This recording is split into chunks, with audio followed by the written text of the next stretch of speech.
about accepting the recording. So with that, I can turn it over to you, Jennifer. Oh, sorry, one more piece. If you have a question at any time, feel free to raise your hand, either your literal hand, and I'll try to see you if you turn your camera on, or your Zoom hand, or you can unmute yourself and interrupt. You can also put things in the chat, and I will make sure that Jenny sees those. So we would like to take questions as this goes. I think that's it now, and I'll turn it over to Jennifer now. Thank you so much, Sarah. Really appreciate this invitation to speak to the chapter, and I'm really looking forward to any of the questions that come up as I'm speaking. Please feel free to interrupt or put something in the chat, as Sarah noted. So again, I'm Jennifer Raitt. I'm the Director of Planning and Community Development for the Town of Arlington in Massachusetts, and I really appreciate this virtual opportunity. I am, of course, talking about ending zoning's racist legacy. This is in part due to a presentation that I made last year for the National Planning Conference, and have since written a piece in zoning practice. So I'll just walk through the outline of my presentation for you today. The first part is about planning and race, some of the fundamentals that I'm going to cover. Then I'm going to talk about, spend quite a bit of time actually talking about what do you do, how do you go beyond just making zoning amendments? What are the actions that we need to take as planners to address and undo harms? And then the third part of my presentation, I'll focus on emerging strategies that we are starting to see, and I'll highlight a couple of cases, and I'll also talk about where I work, and provide for you some examples of things that we're trying to do and starting to do that are illustrating some new emerging strategies. So to start, all of this actually began as a discussion with my daughter as part of a social media post that caught a lot of interest by many people. And it was a conversation with my daughter last summer, when, or actually in 2020, it seems like the years just keep on going by.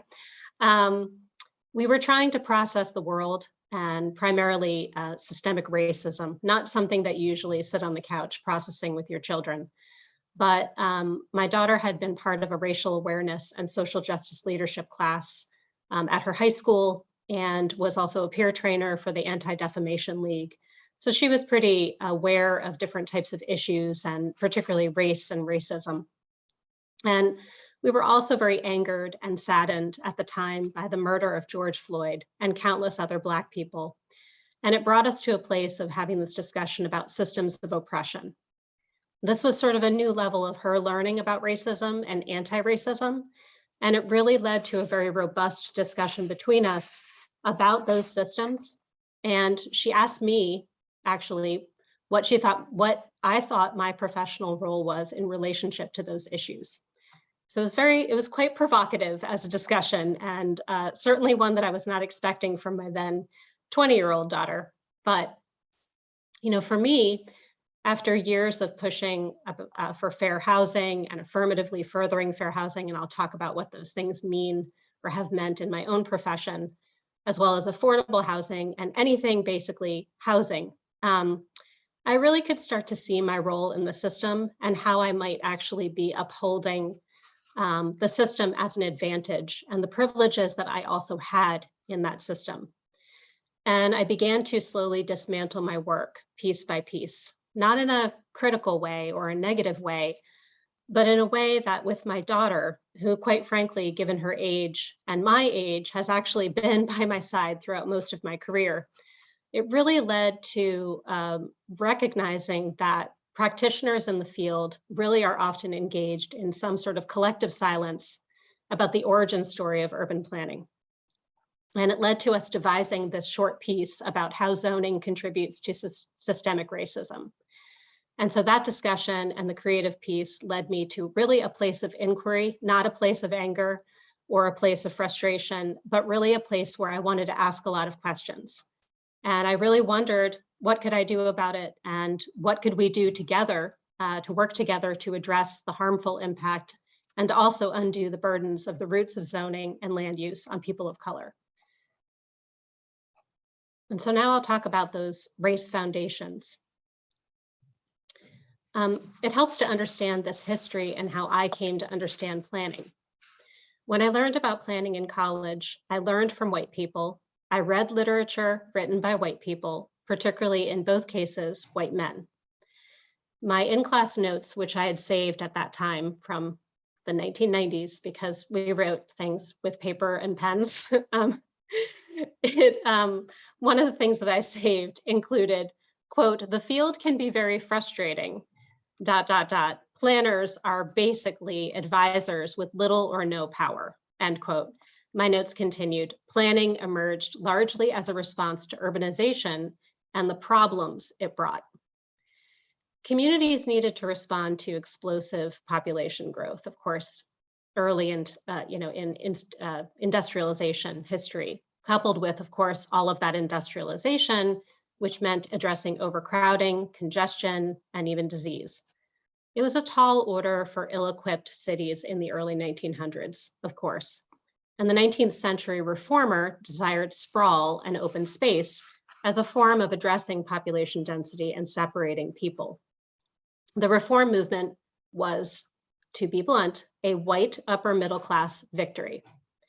A Supreme Court, actually, the case that I'm going to talk about, helped determine the future of zoning. This landmark case in 1917, which was Buchanan versus Worley, deemed municipal racial zoning ordinances unconstitutional, for example, violating owner rights. Southern cities in the early 20th century used zoning to enforce racial segregation. Meanwhile, northern cities were busy using zoning to protect and enhance property values. So what was the original purpose of zoning, and how much of that legacy remains with us today? You actually might hear a bit of an echo in what you're thinking about or doing today and what I just said, in fact. Zoning was about conditioning and restricting, balancing values of private property and the public good. It also provided police power, and race and class-based motives were used in early zoning adoption. The first land use regulations intended to shape the built environment and stabilize land values. Using the, quote, socio-legislative phenomenon of zoning, property values could be protected, and immigrants, people with lower incomes, and Blacks could be excluded, which was the idea. That was the intention. Zoning was a demonstration of the power of government to shape ideals by posing a moral geography on places. Perhaps really a moral stance on exclusion, though. By the 1920s, the Supreme Court Euclid case allowed communities to adopt zoning to, quote, see that the right sort of buildings are put in the appropriate places and the wrong sort excluded from inappropriate places, thereby legally allowing the segregation of land uses and people in neighborhoods and cities. This meant that what were once considered districts by race and class could now culminate into legitimate legal zones. This important decision allowed municipalities to use what would be considered race-neutral language to achieve the racially motivated goals of Buchanan, ultimately leading to what we would now consider to be exclusionary zoning. And it was deemed an overwhelming victory and celebrated by the National Conference on City Planning. This is actually a paper that I found from my office here in Arlington. I have all of the early records. And so as part of my inquiry and discovery, I was digging into all sorts of things a couple of years ago and found a number of things like this, which again became a prompt for me. Woodrow Wilson, who played a significant role in limiting the rights of Black people, designed a national committee to create a model zoning law, placing several segregationists on the committee. Municipalities quickly followed suit and began hiring prominent early planning professionals to create legally defensible racial zoning plans intended to segregate Black residential areas, particularly as migration from south to north was beginning. Racial zoning, while technically outlawed, continued with whites wanting to control and confine Black neighborhoods through the lens of zoning out incompatible uses. Stable quality neighborhoods were designed in essence for white people's enjoyment at the expense of Black people. Districting ordinances and racial zoning plans were foundational for early zoning decisions, setting precedent for years to come. This foundational early planning work also shaped early capital improvements and the beginning of where public resources were directed and to which places. Public policies were being designed to contain Black residential expansion. Racial zoning officially ended in 1951 after the last of such illegal codes were enforced. But by then, exclusionary zoning, the illegal practice of excluding lower income and minority households from a place under the guise of zoning classifications, was aided by federal dollars, and it began to bloom. And exclusionary planning is in the form of, began with the Homeowners Loan Corporation. So federal dollars significantly shaped the modern American landscape as we know it today. By the 1930s, federal policy and finance caught up with racialized zoning and land use, driving residential segregation even further. The Homeowners Loan Corporation, and you've probably seen these maps lots of times, it seems, in the last few years in particular. These maps were the government's answer to how to assess risky versus preferred investments, largely based on race and geography, which was really what was called redlining. The consequences of these maps lasted for decades, according to a study by the Federal Reserve Bank of Chicago. As recently as 2010, there were differences identified in the level of racial segregation, home ownership rates, home values, and credit scores, and were still apparent where these boundaries were drawn. Appraisers weren't merely identifying disparities that already existed in the 1930s and that were likely to worsen anyway. The lines altered what would happen in these communities for many years to come. The maps became self-fulfilling prophecies as quote unquote hazardous neighborhoods, or the redlined ones, were deprived of investment. These neighborhood classifications were later used by the Veterans Administration and the Federal Housing Administration to decide who was worthy of home loans at a time when homeownership was rapidly expanding in post-war America. Some people may look at one of those maps and say they're glad that they're safe and redlining didn't happen here because they have a blue color or a green color or a yellow color on the map. But a system, redlining is a system, and a system with many parts. So if your community or where you live or work benefited in some way from the system while others suffered, then actually it happened here as well as there. There were 4 significant federal actions that had a racial component to them that I'll explain. In the 1940s and 50s, we saw racially informed comprehensive planning, which pitted planning for community improvement against plans and zoning to support sharpening the color line. Exclusionary zoning is the prime example, using ostensibly neutral considerations about land dimensions and building heights to permit only single-family houses and exclude apartment buildings. In this way, exclusionary zoning selectively engineered the kinds of people who would be able to live in a particular local community or a particular neighborhood, and has contributed to entrenched residential segregation. These practical segregationist policies were essentially backdoor racism, with a similar effect to outright racial exclusion. The list of other federal government programs and policies that drove segregation, partnered with land use policies and zoning, includes the New Deal, which was public housing, suburban investment that required racial covenants, the GI Bill, which was about home loan guarantees, FHA underwriting standards, urban renewal, which of course is somewhat infamous for seeming like the only one, but urban renewal was also the Housing Act and the Federal Highway Act. So social reformers formed cities and suburbs based on principles of exclusion and separation, and it was aided by planning. The recipe was federal dollars for urban renewal and discriminatory lending, plus blockbusting and exclusionary land use practices. That's the recipe for exclusion, excuse me, terrible. Early efforts at social transformation started to happen in the 1960s. And again, these are things that you always hear about. The 1960s was a time of amazing social transformation and change. But the consequence of years of exclusionary laws and practice means that some places across the US have limited to no racial or ethnic diversity, are older, are slower to grow, and accept new residential development, or renters bear the brunt of housing cost burdens. The underlying zoning and race practices are so ingrained in some regions, which has led to the high cost of housing in other regions. And in other regions, places continue to have limited resources.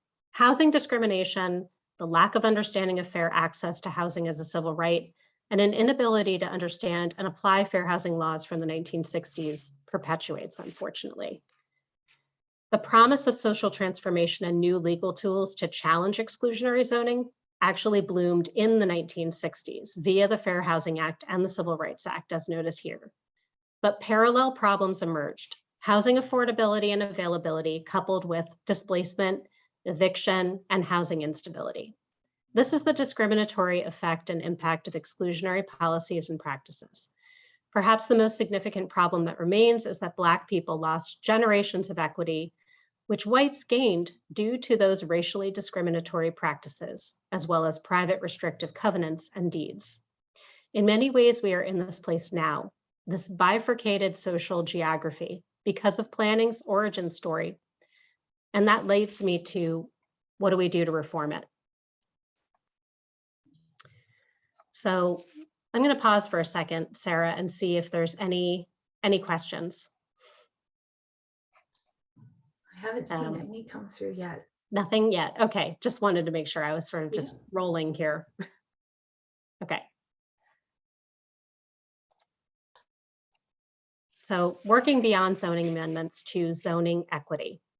Our work as planners should include intentionally making room for and creating belonging for all. For example, there's the AICP Code of Ethics, and I'll mention that at the end as well.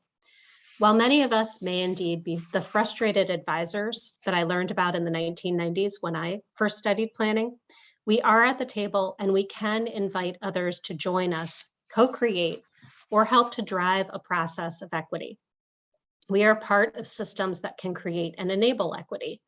And equity, diversity, and inclusion is not an overlay or an extension or an appendix. It's central to the system.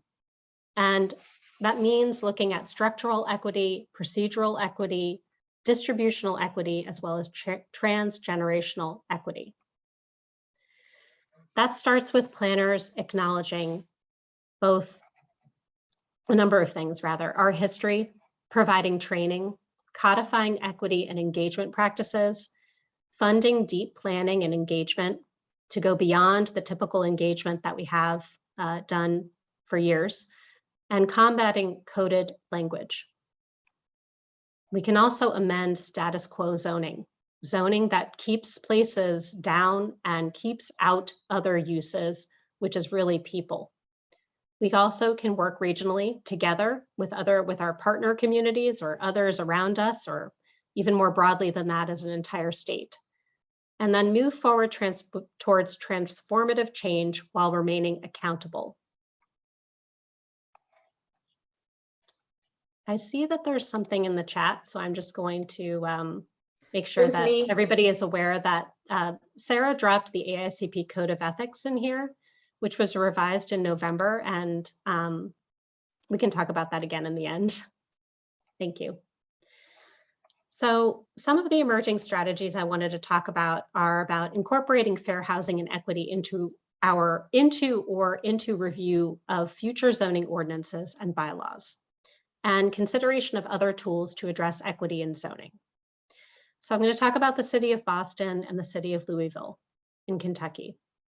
In Boston, there was an interagency fair housing development committee that worked for years to help to put forward an assessment of fair housing for the city of Boston, updating what is a required programmatic document that many cities that receive community development block grant or home funds typically had done in a way that was not necessarily meaningful, but was to check a box and a requirement for the federal funds that they received. But this interagency fair housing development committee wanted to dig deeper and also work with numerous community partners, as well as not just the city of Boston officials, in order to have a much more meaningful process. So they updated their assessment of fair housing to meet the new affirmatively furthering fair housing federal rules. And as part of that process, one of the recommendations that emerged was making amendments and incorporating an assessment of the affirmatively furthering fair housing measures into project review. So now the city has a project review process for new residential and mixed use projects that incorporates and makes applicants rather incorporate and analyze data to determine a project's impact on multiple issues that directly relate back to that assessment of fair housing. And it incorporates both specific measures and benchmarks to measure both the impact and the outcomes. So what applicants are required to do is provide a very comprehensive narrative that incorporates data, points, helps to assess displacement risk, and also the impact on area rental prices. And again, ties back to the assessment tool of affirmatively furthering fair housing. So there are clear data points and connections back to whether or not the proposal actually will have an impact. And then they also make certain that the applicant has to achieve certain measures and benchmarks. For example, if they wanted to have increased density, they would have to do that if they're incorporating more affordable housing units. Or if they are going to have, ask for additional bonuses, they may need to also incorporate more accessible units for people with disabilities. So the city has really engaged in a very equitable and collaborative process that I think demonstrates their commitment to fair housing and to really improve equity outcomes. So in the city of Louisville, what that had is really through the new land development code and through really fascinating research, online research that they made available through this land development code update process. The city was leading this process. This is a completely city-driven process, to be clear. The goal was really to undo past harms from land development, the code itself, but also to encourage mixed use and diverse housing options. So with that being at the center, they focused on codifying new rules and amending processes and practices in the past that have really gotten in the way of better outcomes for equity. So that spanned everything from improving the way that they provide notification for public hearings, particularly to renters, but also not limited to renters, to making sure that people who may be burdened by a specific type of development have that proper notice received. Then they also talk about the removal of highways and other barriers to community connectivity.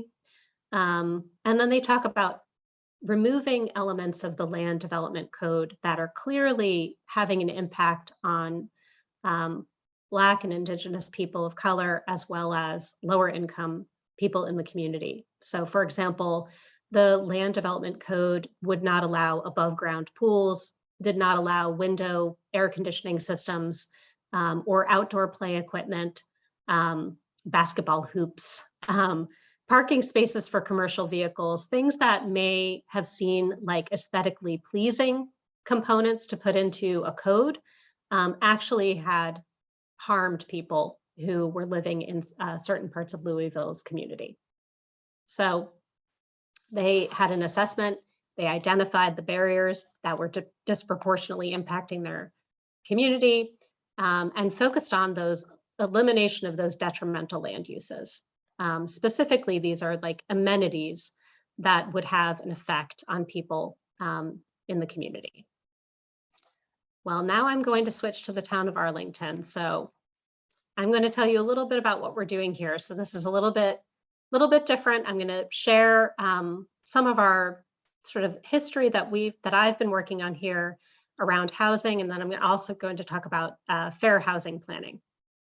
So the town of Arlington, through the construct in Massachusetts is that you can create a housing production plan as a mechanism. It's a 5-year plan to help to achieve affordable housing production goals.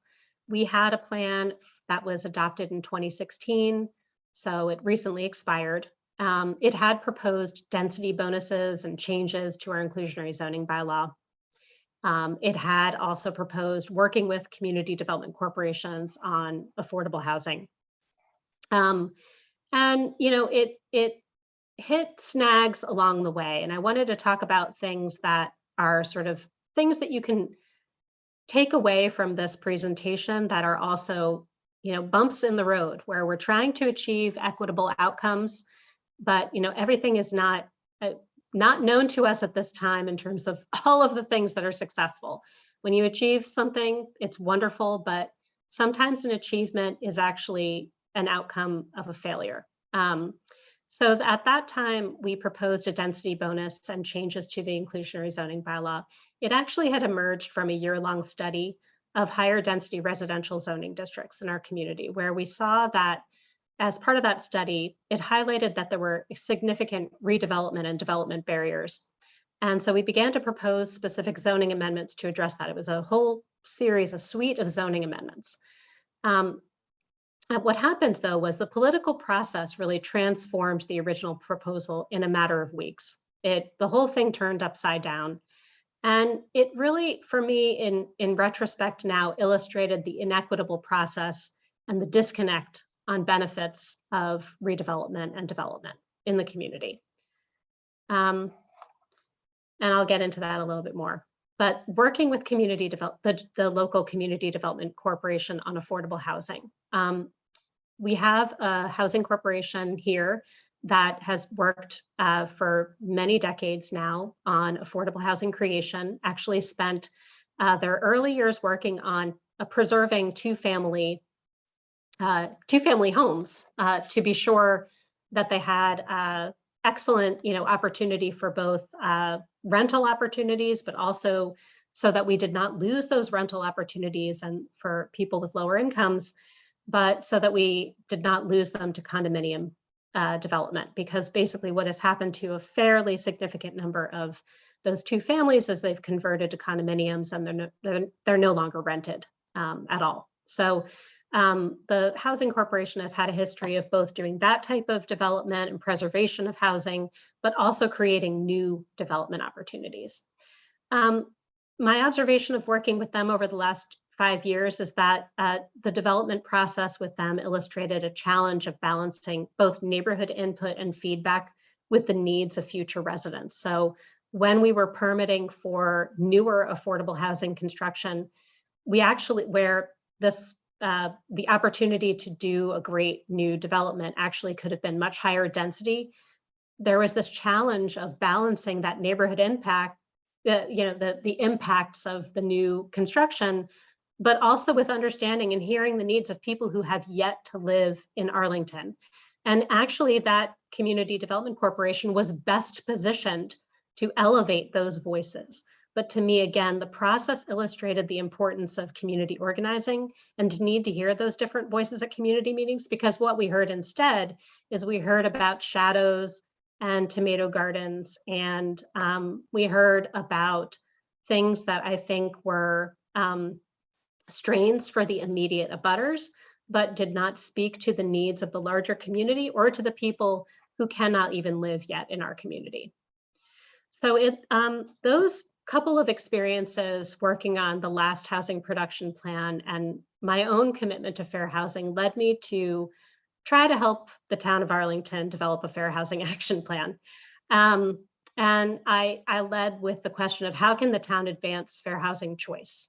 The overarching action plan goal was to develop recommendations that would serve as this basis for affirmatively furthering fair housing to reduce patterns of segregation that are obvious in the community and beyond, to mitigate displacement, which even though the community is fairly gentrified, there are still people who are losing out to rental opportunities, and we've actually lost a fairly high percentage of rental units in the last 2 decades to conversions to condominiums because of the type of housing stock in this community. It's a fairly significant amount.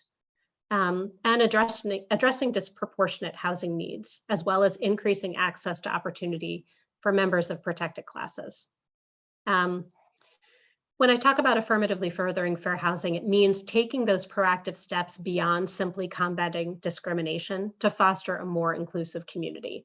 So those steps are to address those significant disparities in access to community assets, overcoming those segregated living patterns that I was talking about. and ending sort of those racially and ethnically concentrated areas of poverty, and maintaining our compliance with civil rights and fair housing laws.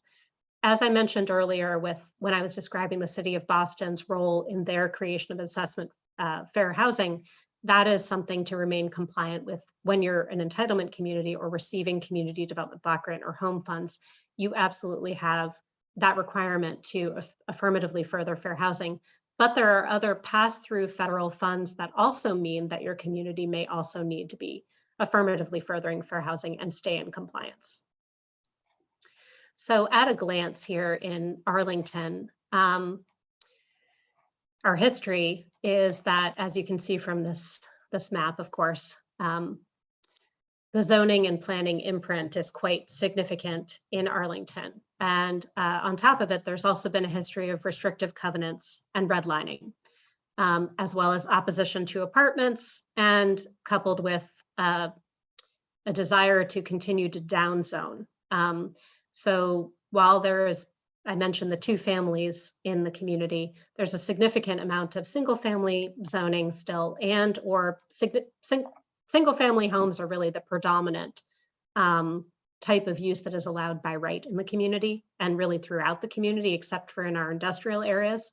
And the need to downzone actually came out of the 1990s, where even though in the 1970s, there had been pretty significant downzoning and essentially freezing the entire community in place, the land use that was there at that time. There was also an interest in the 1990s to further limit the ability to subdivide lots that were quite large and mostly landscaped and trees and et cetera, trying not to limit trying rather to limit the amount of times that those larger lots could be subdivided. So therefore creating basically further downzoning and creating large lot zoning instead. These actions though, the zoning and planning imprint, the restrictive covenants, redlining, opposition, downzoning, it actually, all of those actions have led to the gentrification that people are concerned about and the loss of economic diversity, as well as reports of discrimination. So the action plan itself had a number of key findings. So for example, we looked at the community demographics, the legacy of our exclusionary past, fair housing education and enforcement needs, trying to figure out a way to deal with governance issues. This is primarily the internal governance issues, noting the high cost market and a lack of affordability, and then recognizing that there's constrained as well as inadequate public and nonprofit resources in order to address these issues. Most importantly, though, lifting up this sort of opposition to apartments, there's just in general a great amount of public opposition to housing. But what we noted in the Fair Housing Action Plan, I thought was really important and sort of relates back to that sort of those social reformers from back in the day who had that dream of the certain type of place. Project-based and policy-based arguments that can lead to anti-development outcomes in Arlington are typically framed in non-housing terms, with the focus put on density, neighborhood character, green space, tree cover, and more. Opposition is often framed as occurring despite the opposition's support for housing generally. I'm sure you've heard that before. I like housing, but not here. But it even is more than that. It's an argument that is covered with something that sounds very good on the surface, but has a burden on specific populations and creates harms. So the action plan had a number of recommendations, including that increased awareness and education and enforcement of fair housing laws, amending the town governance structures and processes and how we approve things, reforming our zoning bylaw to encourage development to increase fair housing choice. And then of course, using non-zoning techniques to encourage development to increase fair housing choice, town resources to create opportunities to meet housing needs, amending the housing authority's policies to increase their fair housing choices, protecting tenants and protected classes from displacement, and encouraging access to private housing by protected classes. And I think with this, I think it comes back to, this is where it's so much more than just amending your zoning bylaws to get to housing equity. and zoning equity. It's part of a system of processes. So your governance structure, it's also part of education and awareness and enforcement of laws, equal enforcement. And then there's sort of these, these resource issues where you need resources to inform your housing authority, resources to inform your local organizations and your private housing operators. There's a lot of components that get pulled together. And all of those in this sort of ideal landscape to build support for housing, it's also about sustaining those opportunities for the community to engage in planning decision-making processes, not having people pop in just when the hearing comes up or just when something is happening and you must have them there for that important meeting, but keeping people aware of things as they are evolving. We know that planning is iterative. And it's the best thing about planning, actually, is we don't typically make fast decisions. It actually does take a lot of time and very thoughtful, productive time, but people need to be brought along on that process or made or centered in that process. And building multifaceted partnerships to deepen engagement, balancing that inquiry and advocacy, and of course, centering equity in all of the work that we do. And so it all comes back to you and what you do in your own work, which is hopefully after listening to all of this, identifying some of the gaps in your own understanding of planning history, maybe even educating other people in your community. And of course, I hope working towards some changes either in the community where you work or where you live or somewhere else that makes you very excited that you think you should also assist. There's so many places that need planner support and advocacy. And there are many resources that can support you along the way. APA Learn is a wonderful resource that has both resources that you have to pay for, but there's also a number of free resources in APA Learn. So if you're an APA member, and I believe most people who are here are probably members, you can access these opportunities. As I mentioned earlier, Sarah dropped in the chat the AICP Code of Ethics. It was recently updated in November, which further reflects APA's commitment to social equity and racial equity. The Planners Advocacy Network is a wealth of information, but also of course, people like you who might want to advocate for change.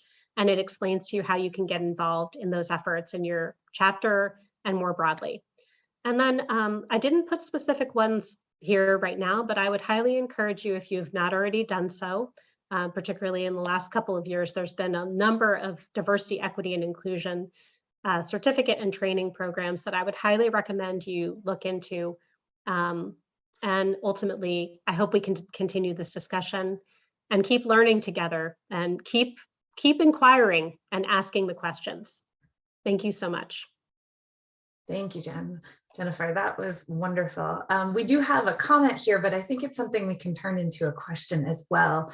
So Lonnie, I hope I said your name right, asked in the chat, in Vermont, the opposition to housing often takes the guise of protecting the environment. Exactly as you said, it's not about housing, right?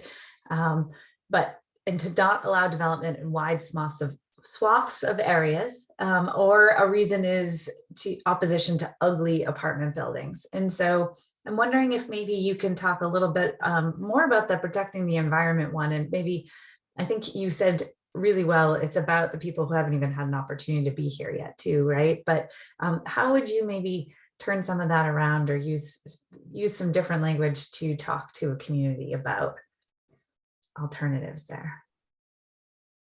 I mean, I think with planning, as we know, everything is so context sensitive. Yeah. And so it's fairly hard to advise without understanding a little bit of the context. But I think that what I've tried to do is stop people from using words to describe things like ugly or like McMansions or, or I've heard many other terrible words that I don't think help us to have a good conversation about design. And design includes both buildings and landscapes. And I think that thoughtful design takes into account both the landscape and the new building, but it also, to your point, Sarah, puts people at the center of it. And what do people need in order to have a healthy home environment, a healthy place to live and to be part of our community? I think that's a better way of centering a conversation rather than focusing on or saying outright or having a gut reaction that an apartment building is ugly. How can we welcome new people into our community and give them healthy, wonderful places to live that are, they may be they may have high environmental goals, where there's, LEED or even passive house or something to that effect, or net zero, complete decarbonization. Those are all wonderful things too. And I think that that contributes to people's ways of looking at design. So I think there's a balance between environment and buildings, and that's all brought together in talking in a much more productive way about design with the focus on people. I think that's a great way to say it.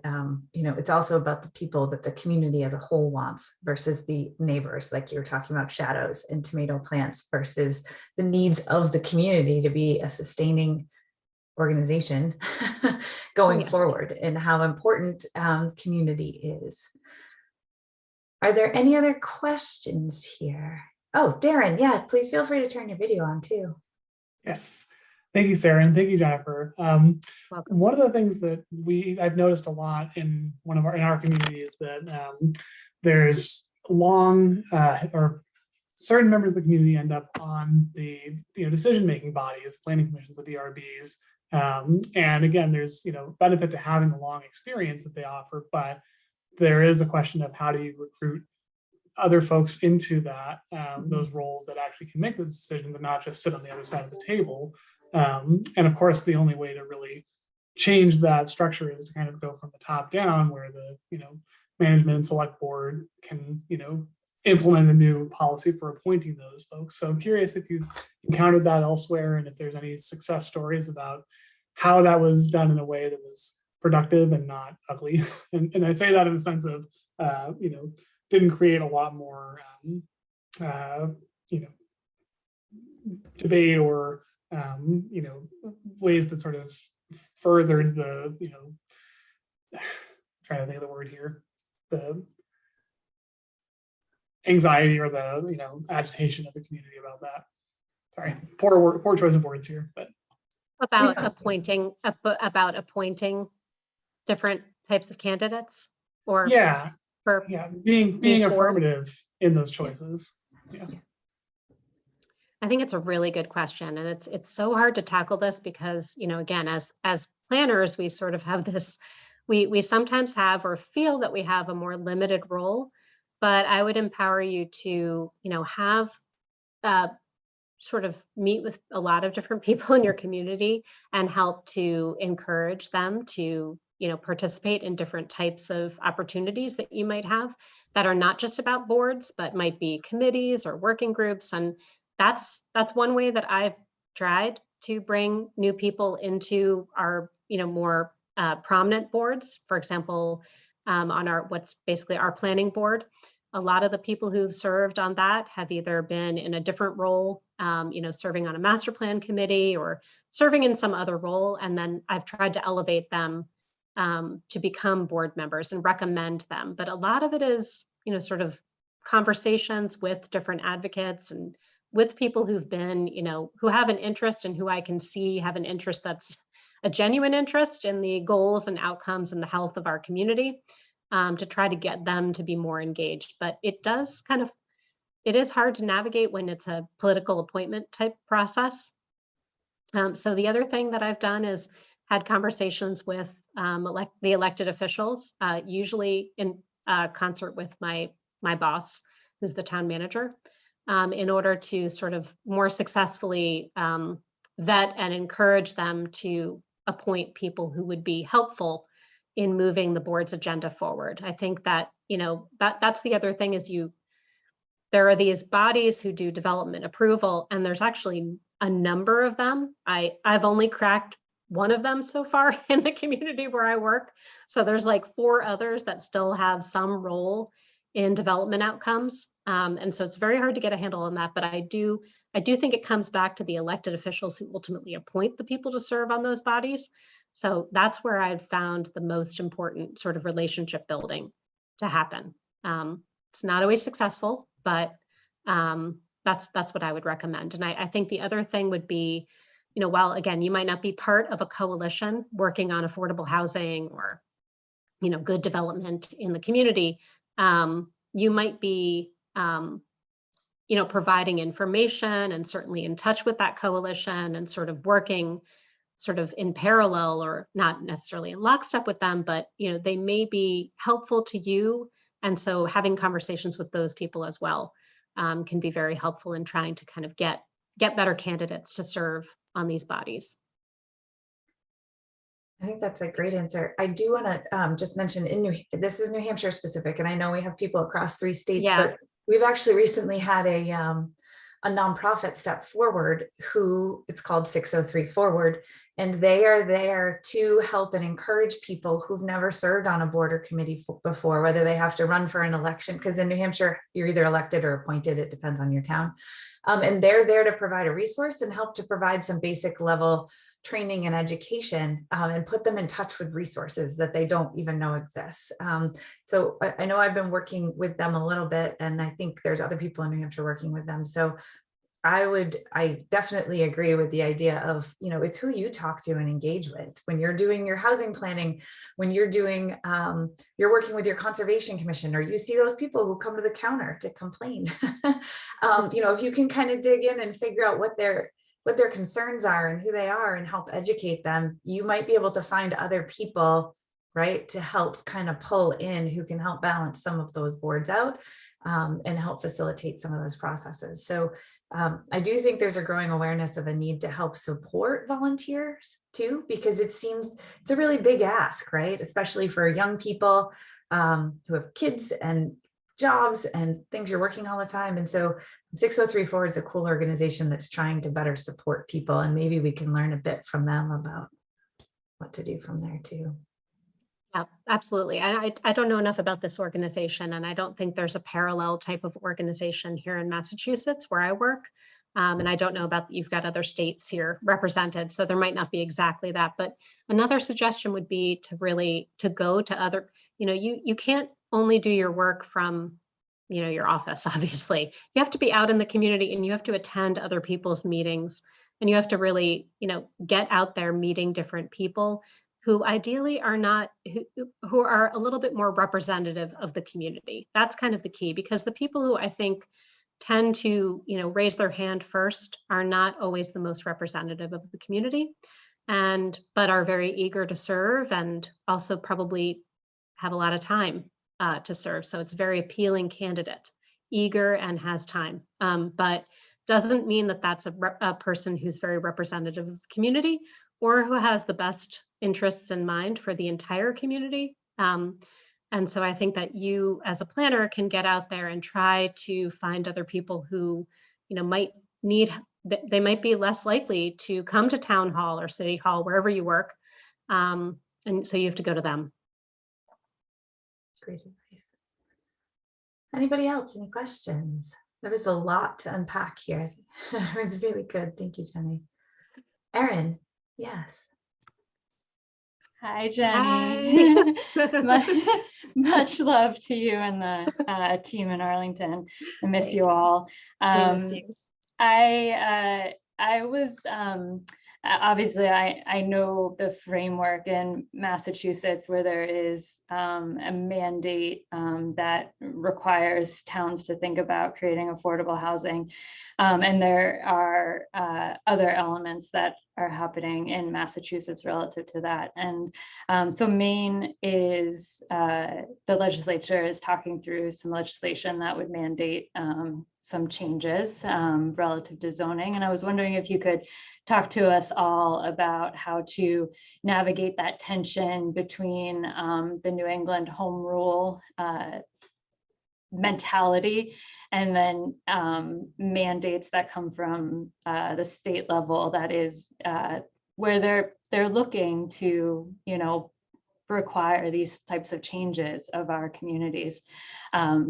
So I'd love to hear your thoughts on it. That's such a good question. It's so hard to unpack it, because it's like that tension of home rule and local control is so strong. And I think that even though, at least in Massachusetts, where we now have a number of requirements, and we even have housing choice, where we have this lower voting threshold, there's still that need to dissect it and decide whether or not it's really relevant to the local community, or even reject funding to not have to comply with a new requirement, because there's such resistance to have the state mandate any type of change or any type of requirement.